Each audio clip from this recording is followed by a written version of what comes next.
was a night like any other. Quiet and unassuming, the kind of night that slips between the hours unnoticed, too tired to carry meaning.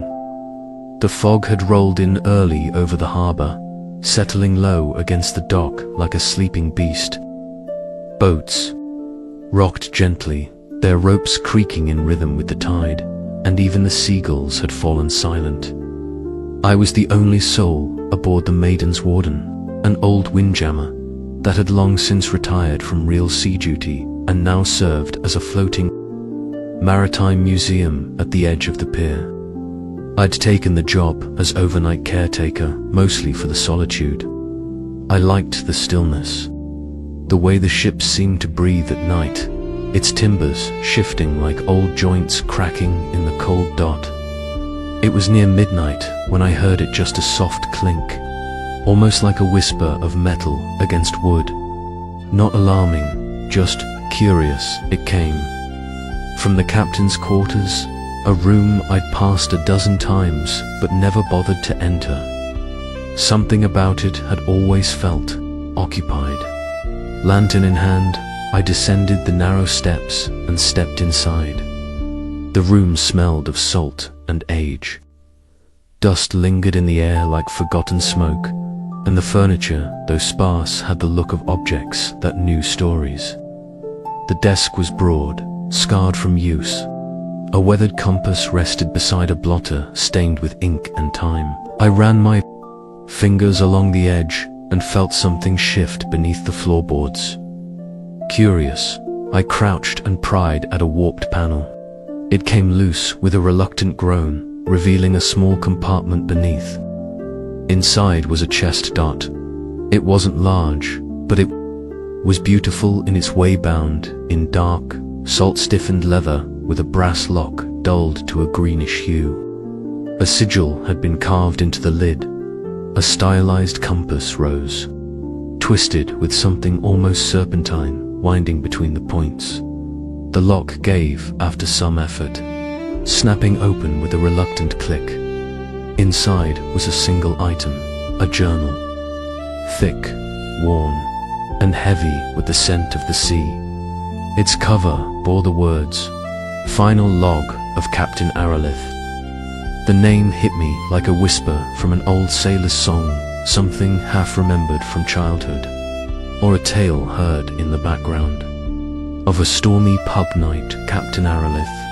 They used to say he sailed beyond the edge of any known map, chasing something no other captain dared to name. Some said he vanished in a storm. Others said the sea claimed him for knowing too much. The rest just shrugged and said he'd gone mad with salt and starlight. I pulled a chair close to the desk, lit the lantern higher, and opened the first page. It was blank. The second, however, was not. The ink was brown with age, but perfectly legible. The handwriting neat, firm, and just a little slanted, like the sea had taught his hand how to move. Third day of the 7th moon. We left the harbor at dawn. No wind, no clouds, not a gull in sight. The water was flat as glass, the color of pewter. It was the kind of quiet you feel more than hear, the kind that settles in your bones and makes you wonder if you've already gone too far. There are 16 men aboard the Vesper. No land in sight now, and none expected for weeks. But I can't shake the feeling that something watched us leave. He listed the crew briefly. Garrett, his first mate, steady, loyal, bad teeth, worse temper. Finch, the youngest, nimble hands, voice like a crow with a sore throat. Cale, the oldest, talks to his boots like they're the only ones who ever listened. There were others, but the list grew less detailed after that, as if even the names began to fade. The compass spun once, just after we passed the southern buoy. He wrote, but then it settled. Garrett said not to worry, that old tool's twitch. Sometimes, but I saw the look he gave it. Same one I gave the sky. He spoke of dreams next. dreams of water that glowed, of shadows moving beneath the hull, slow and ancient, of a sound he couldn't describe, not singing, not quite music, more like memory made audible. He didn't sleep well, neither did the crew. Finch says he heard whispering near the prow last night, Aralith wrote, nothing visible. But when he stepped forward, his lantern went out. He said the wind took it, but there was no wind. I've been dreaming of a woman, or a shape that feels like one, eyes like moonlight on wet stone, a voice that calls me by name, though she never speaks aloud. It's not fear I feel, not exactly, it's something older, something I knew before I ever touched water. I stopped for a moment, letting the stillness of the ship settle over me. Outside, the fog was thicker now. Even the lights of the harbor were gone, swallowed whole. The warden rocked slightly, as if remembering it once had a purpose. I kept reading. 4th day, the stars are wrong. I don't know how else to say it. Constellations drifted. Asterisms inverted. The North Star winked out for a full hour, then returned as if nothing had changed. Cale says the sea is listening. That's the word he used. Not watching, not speaking, listening. And when I asked him what he meant, he just shrugged and polished his boots. The page had smudges, perhaps from wet fingers, perhaps something else. The next entry was shorter, but heavier. I remember this, not the map, not the charts, but this path, this feeling, as if I've sailed it before, long ago, in another life, or another dream. I've stopped marking the days. They no longer matter. The writing stopped for a full page, then began again in a shakier hand. Tonight, the sea began to glow, just faintly, just under the surface. Blue light, pulsing like breath. We said nothing, just watched. Even Garrett stood still. And for a moment, I could have sworn the water was singing, the same tune from my dreams. I closed the journal slowly, not out of fear, but reverence. The air around me felt denser somehow, like the pages had opened a door, and now the night was waiting for me to step through. Somewhere deep in the ship's hull, a plank groaned. Water shifted against the keel, and I could have sworn I heard something move beyond the porthole. Not a wave, not a bird, but a note, a single, soft, familiar note, like someone humming from the other side of sleep. I returned the next night, though I told no one where I was going. There was something about the journal, about Aralith's words, that had lodged itself behind my ribs, like a breath I hadn't finished taking. The ship, too, had changed. It creaked more deliberately now. Its ropes tugged at their moorings, like reins held by something unseen. The maiden's warden felt, ... attentive. I settled back at the desk in the captain's quarters. The journal sat where I'd left it, though. I was sure I had closed it. A faint trace of salt lingered in the air. I flipped to the next page and began again. 5th day. We are far past the shipping lanes now. The sky is too clean, the sea too quiet. I asked Cale to note the wind speed, but he said there was no wind to measure. The sails hang like laundry without purpose, and yet somehow we move.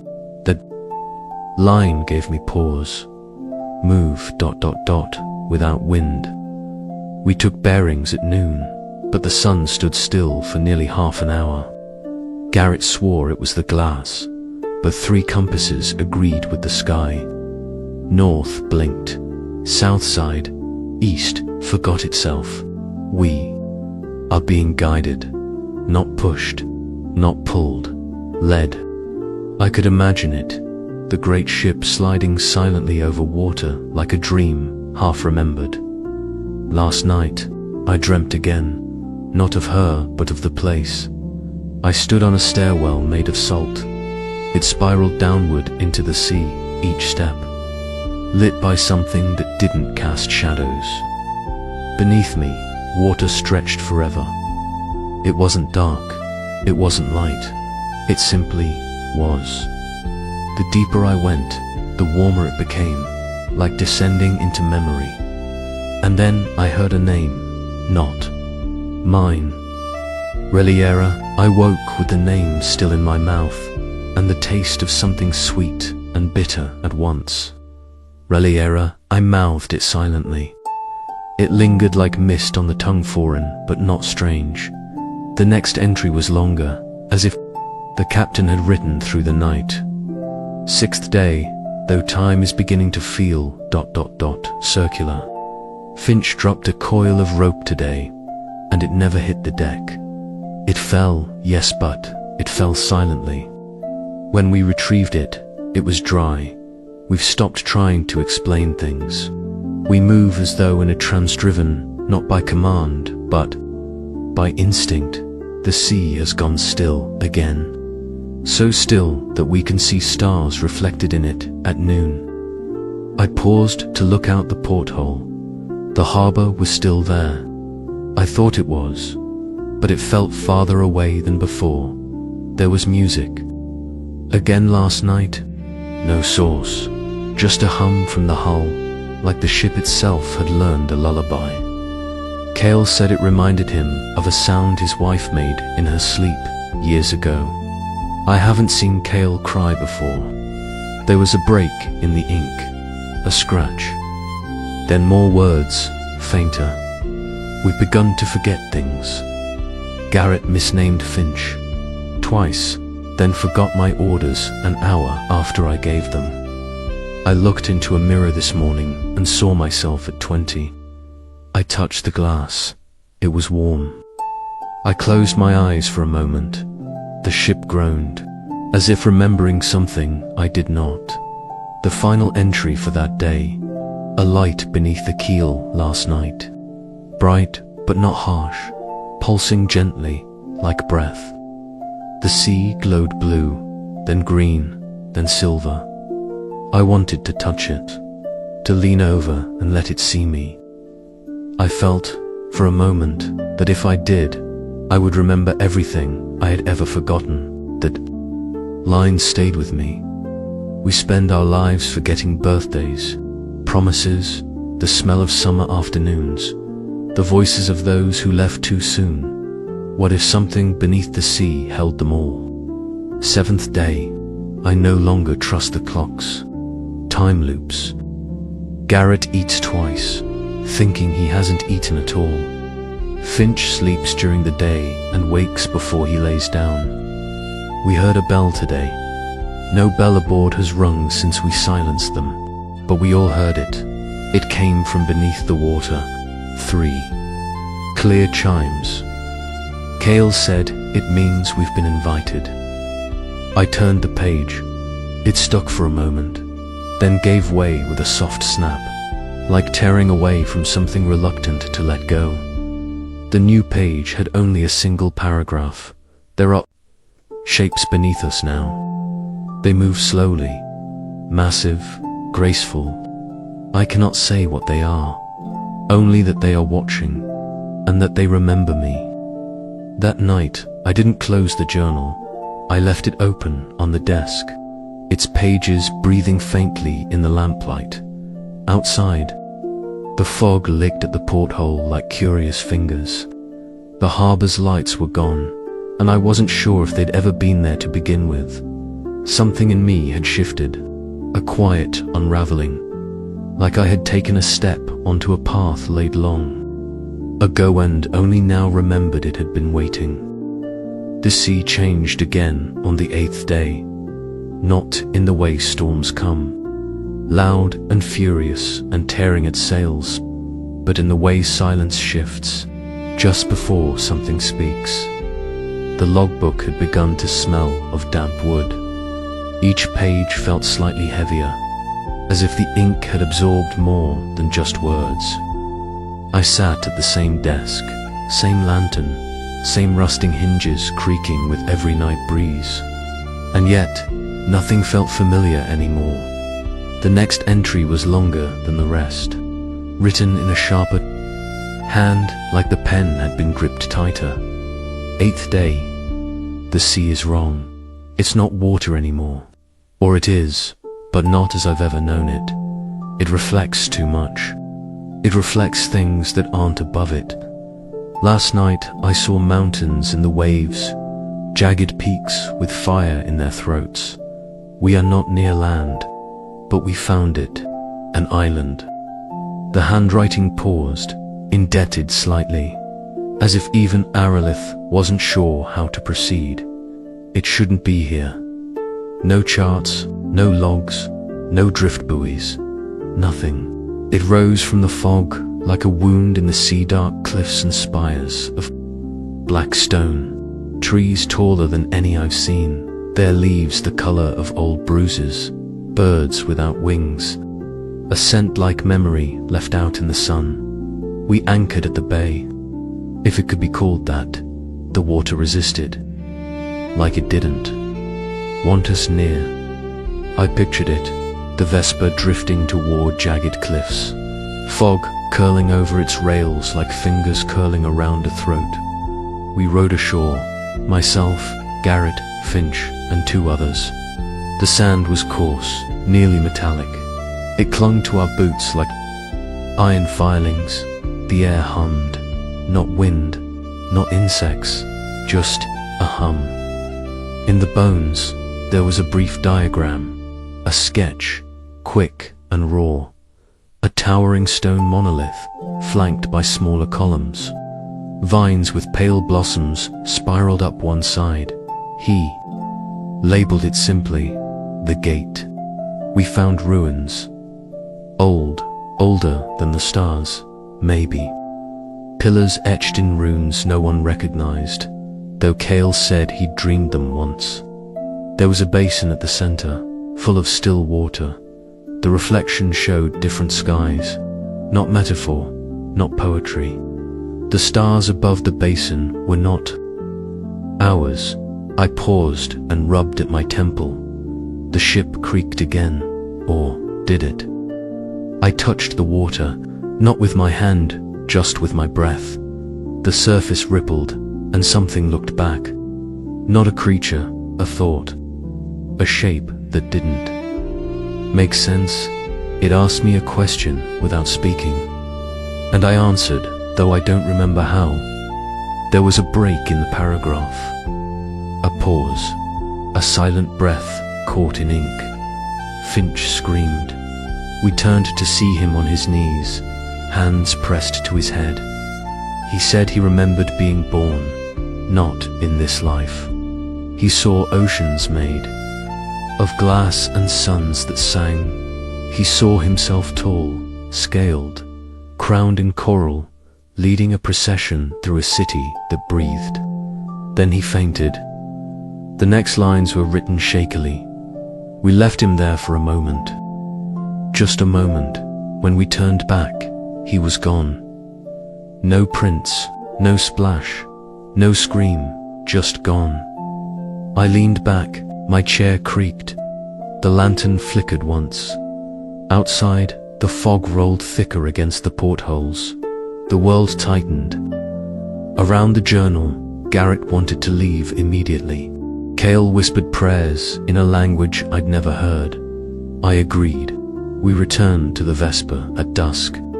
But the island was not where we left it. We rode in circles for hours. The cliff faces shifted. At one point, the trees were gone, entirely replaced by something like obsidian teeth rising from the surf. Eventually, we found the ship. It was docked, sails furled, lights lit. No one aboard had done it. Aralith ended the entry without flourish. I do not know what we found, but I believe it knows what we are. The following page held no date, just a drawing. a symbol carved into the pillar from before. Swirling lines, concentric circles, a triangle turned downward at the center. It pulsed on the page optically, somehow as if it wanted to move, but hadn't yet chosen how. I blinked, the symbol stilled. I flipped the page. 10th day, no stars last night, no moon, just black above, black below. We are suspended between two mirrors and both refuse to reflect us. The crew is quieter now, not fearful, just hollowed out. They move like memories of themselves. I can't remember Finch's laugh, and it was loud. Gods, he was loud. But now nothing. I exhaled, barely aware I'd been holding my breath. There is a sound in the hull, not wood, not rope, deeper, like someone drumming in slow, wet rhythm. Cale says we are being listened to, not watched, not judged, just heard. He says this is what prayer feels like when someone answers back. I shivered. There was something sacrilegious about the phrasing, not blasphemous, but sacred in a way that made reverence feel like trespass. I dreamt again. This time I stood before the gate. The monolith was gone. In its place was a doorway made of nothing, a hole in the world. Not dark, not light, just absence. Something waited beyond it. Not her, not the voice, just something. Stepped through. I remember the feeling of forgetting. That was the final line. The rest of the page was blank. Not aged, not torn, just clean, like the story had paused to breathe, or to wait. I closed the journal. Outside, the fog no longer pressed it, welcomed. The warden swayed gently in her moorings, as if remembering how to move again. I ran my fingers across the embossed compass. Rose on the cover. Its edges were warmer than before. I would read again tomorrow night. I had to. Whatever Captain Aralith found on that island, he had not finished telling me. There is a silence that only the sea can keep. It isn't the stillness of a calm tide or the quiet between waves. It's deeper, older, a silence that presses inward, as if the water itself is holding its breath. I returned to the log again tonight, unsure whether I was reading it, or it was reading me. The lamp on the desk burned low, the wick trimmed so fine it barely cast a glow, and still I felt the pages waiting dot. Captain Aralith had not finished his story, not even close. 11th day, we did not speak today. Not out of fear, nor exhaustion, simply because there were no words left. The ocean was flat and colorless, like mercury spilled across an endless mirror. The sky matched it. No clouds, no birds, just a seamless blur where sea and sky forgot to separate. I no longer know which way is forward. I imagined the Vesper drifting, a ghost ship caught between dimensions, its crew silent as shadows. Garrett sleeps standing now. Cale whispers to the floorboards. I watched Finch sharpening a knife that wasn't in his hand.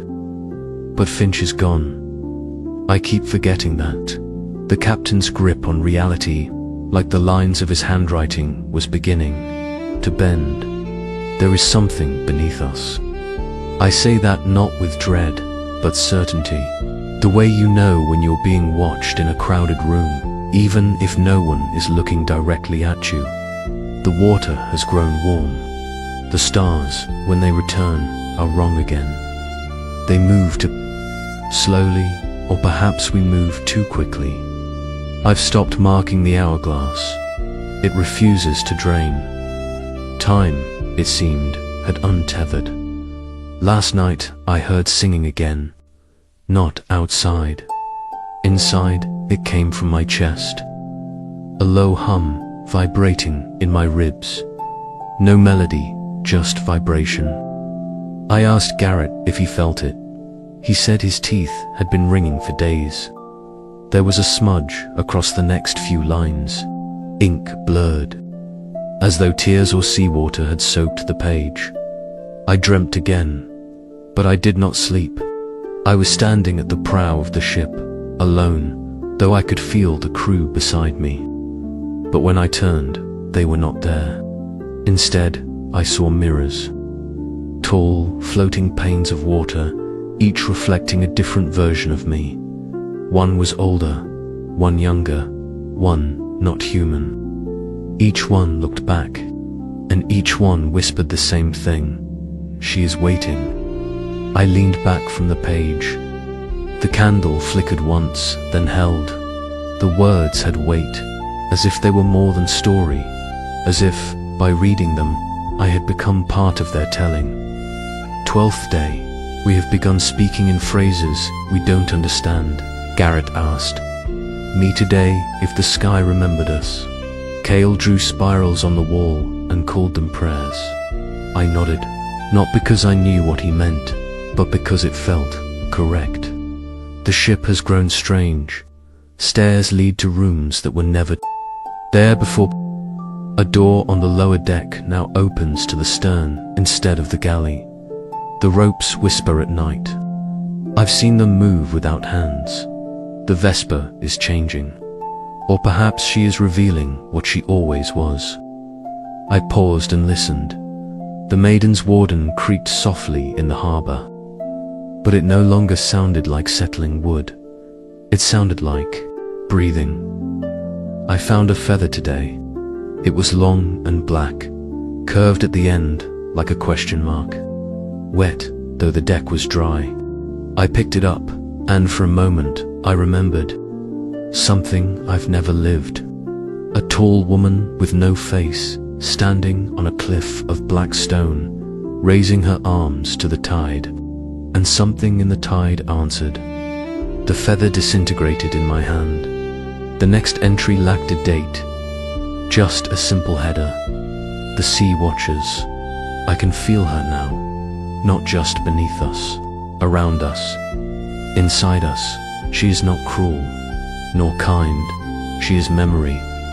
She sees all things, remembers all things, holds the grief that even gods dare not speak aloud.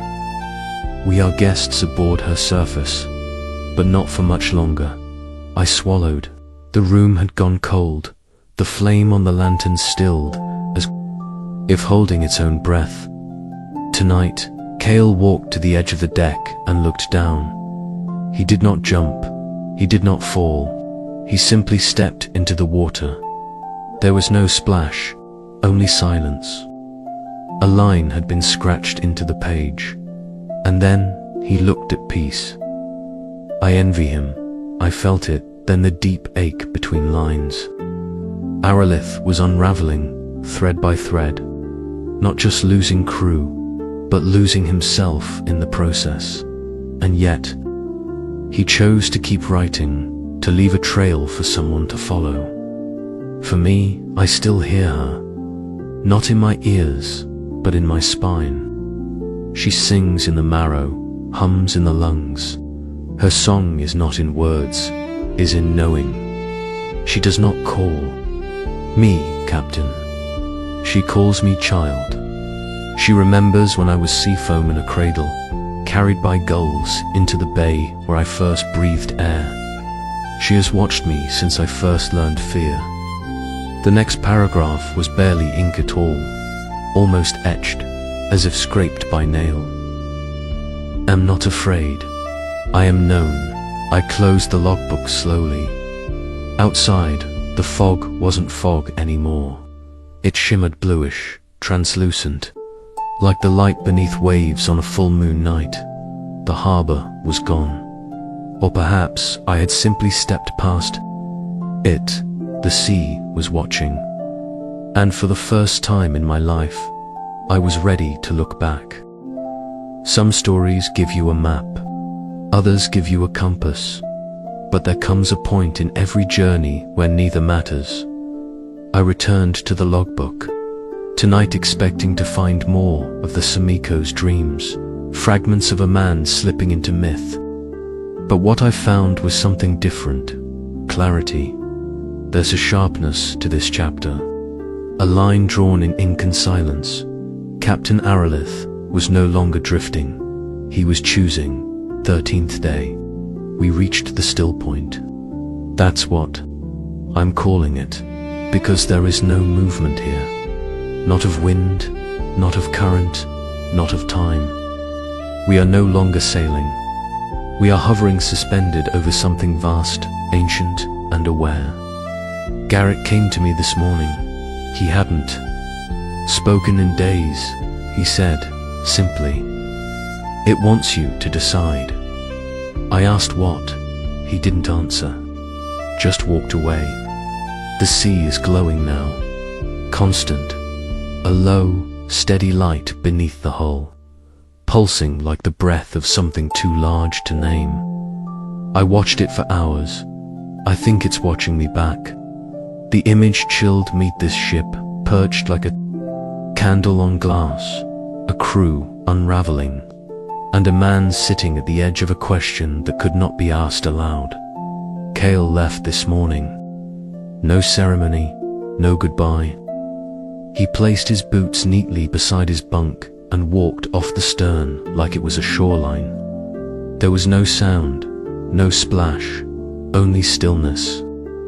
A line scratched through the next sentence, illegible. Then, I am. The last, I stopped reading.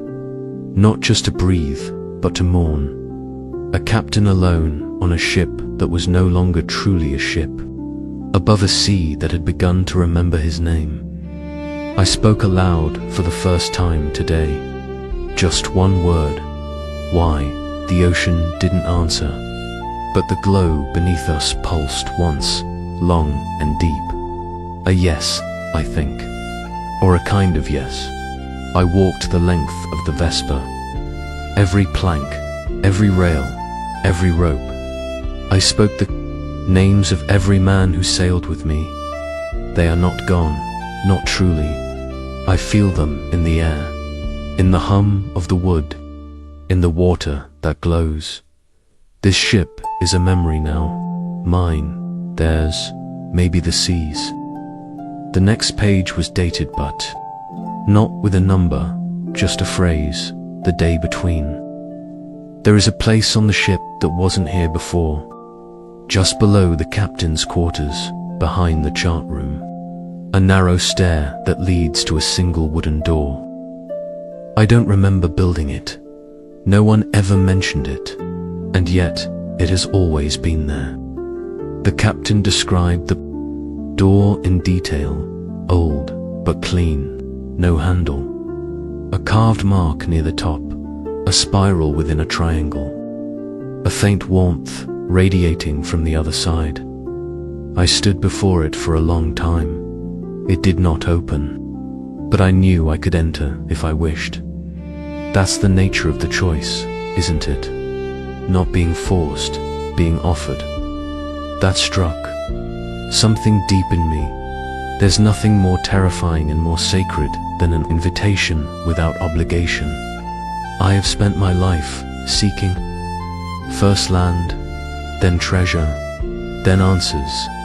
But I think the sea has waited not for my questions, but my willingness to let go of them. There was a poem then, not labeled as such, but it read like one. There is a tide that rises once, not with water, but with knowing. A tide that leaves no salt upon the skin, only memory in the marrow. I whispered the lines aloud. The words didn't echo. They settled. The next entry was short and final. This is my choice. To step into the sea not as a man seeking answers, but as a memory returning home. If you are reading this, then I made it, and you will too. I sat in silence for a long time. No wind stirred the sails above. The lamp flame stood. Still, I looked down at the final page. There, in trembling hand, was one last sentence. She remembers you. There are doors that open only once, not because they are locked, but because the act of stepping through them leaves you changed. The journal was heavier in my hands tonight, the pages softer, somehow more like skin than paper. And though I had read every line aloud, something told me this next chapter was not meant to be read, but witnessed up the candlelight dimmed without flickering. The sea outside no longer moved, and still I turned the page. The descent, there was no date, only that title, as if time had folded in on itself, and the hours no longer mattered. I opened the door. It did not creak. It did not resist. It simply ceased to be a barrier. The stairs beyond were not stairs, not really. They felt like thought shaped into form. Each step hummed with memory not mine, but familiar. Like I was walking through someone else's dream of me. The walls whispered, not in sound, but in meaning. They whispered everything I had forgotten. My father's hand on my shoulder the first time I stood on a dock. The way my mother smelled the day she left for the sea. The ache in my ribs when my brother's ship never came home. None of it hurt. It just existed again. For a moment, I swallowed, feeling something tighten behind my eyes. Even I had memories like that, fragments so old they'd become fog. Aralith was walking through his. The descent was not long, or perhaps it was eternal. I don't remember beginning it, only arriving. At the bottom, there was water. Shallow, still, lit from below by no source I could see. I stepped in. The next paragraph blurred slightly, not from water, but from something else, almost as if the ink itself had tried to dissolve. I did not sink. I did not swim. The sea received me. My breath left, but I did not drown. I heard her, not with ears, with memory, with blood. She told me I was born here, not in this life, not in the last, but always. She called me child, not as lesser, but as origin. The water filled me with visions. Cities that breathed coral and light, creatures older than planets, weaving music between currents, hands of water shaping the land, dreams being birthed into physical form. And in all of them I was there, not as captain, not as sailor, as memory, as witness. I ran a hand over my face. The room was warm now, but not with fire, with pressure, with weight, the weight of something vast and gentle watching from below. Aralith continued, I am not lost. I am not mad. I am returning. The sea is not a place. It is a being, a mind, a memory without beginning or end. It holds everything that has ever been known, forgotten, dreamed, or imagined, and she remembers it all. The word, she appeared more often now, no longer mysterious, familiar, intimate. She is not God, not monster. She is remembering. She is the ache in every sailor's bones when they look at the horizon, the song we hum without knowing why, the lullaby in the womb. She is where we come from when we don't know where we began. I closed my eyes. The air around me shimmered not with heat, but with knowing. This was no longer just a story. It was an invitation. Back in the logbook, Aralith's words slowed, but they deepened. I saw them, my crew, not as they were, but as they are. Beings of light, of motion, each a ripple in her memory, each singing their own name back into the sea. Finch danced on waves made of thought. Kale held time in his palm. Garret wept salt that turned into stars. There was a pause in the ink. Then I saw myself, not as captain, as child, as brother, as lover, as wanderer, as water. And she said, "Now you remember." I looked down at my own hands. They were shaking slightly from the story, from the stillness, from something more. The final paragraphs. I do not know if I will return, not because I cannot, but because I do not need to. The sea is not elsewhere, she is within. If you've read this far, you've already begun the descent.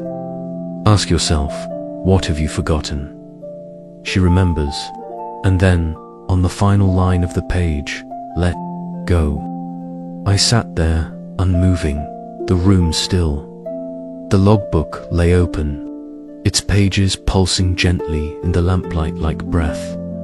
Outside, I could hear the sea, now not the harbor tide, but something deeper. A song with no words, a silence that sang, and I knew. The descent had begun in me too. I didn't open the logbook the following night. I sat with it instead, hands resting on its cover, feeling the way its leather no longer seemed quite like leather. It was warmer now, smoother, breathing maybe. The maiden's warden was silent. No groaning wood, no lapping tide, number wind through the ropes. Only breath, my breath, and hers. When I did finally open the journal again, there were no more entries, not from Arlith, no more dates, no poetry, no strange diagrams or spirals pressed into the page. But there were words, just, not inked, they were impressed. Like fingerprints traced into the paper by a steady hand and something heavier than time. They weren't tea for him. They were for me. Welcome home. I don't know how long I stared at that line. Minutes, hours. Time didn't matter. It hasn't mattered in some time now. Outside the porthole, the fog had lifted. But what lay beyond wasn't the harbor I remembered. It was still, not lifeless, just listening. And then I heard it, a sound beneath all sounds, like the space between notes in a lullaby, like a name that didn't need speaking. I turned the next page. It was blank. I turned another, still blank. Then I noticed something. Faint impressions across the sheet's raised lines. Small circles, curving trails, writing, but not from Arlith. From me, I had begun writing without touching a pen. And the words, when I read them not aloud, but within were memories I didn't know I still carried. The first time I saw the ocean, as a child, and felt it see me back. A night alone in a thunderstorm, whispering to the water for calm. A face I had forgotten, someone I loved, perhaps only in a dream. The moment I knew I had once belonged to something older than land. Each page held one, each word pulled something from behind my ribs, and laid it gently before me. And then came the final page. No impressions, just one simple line, this time inked. You may leave whenever you wish, but you will never be separate again. I closed the journal, not with reluctance, but with reverence. The warden swayed beneath me, subtle, like a sigh. And for the first time, I realized she was no longer a ship. Not merely, she was a vessel of memory, of witness, of return. I stepped out onto the deck. The fog parted for me not by breeze, but by invitation above. The sky shimmered not with stars, but with reflections of stars, a mirror of the sea below. I walked to the railing and looked down. There was no water, only light, and I understood Captain Aralith had never been lost. He had never disappeared. He had simply remembered, and now, so had I. The sea doesn't take. She receives, she doesn't forget. She becomes. I left the journal where I found it. Not hidden, not locked. Away, open, resting atop the old desk. Its spine curved with use. Its pages faintly glowing in the low lamplight. Waiting. For whoever came next. I stepped back onto the dock that wasn't a dock. The wood was firmer now, and softer beneath my feet. The tide sang not in waves, but in pulses, and when I looked behind me, the maiden's warden was no longer there, only the sea and the sky and me. But I was not alone. I would never be alone again. Return is not a place, I whispered. It is a knowing, and now I know. The wind stirred, the lantern flickered, and from somewhere far below, perhaps from within, a voice hummed a note I'd never heard and always remembered. I turned to face the sea, and I smiled.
you.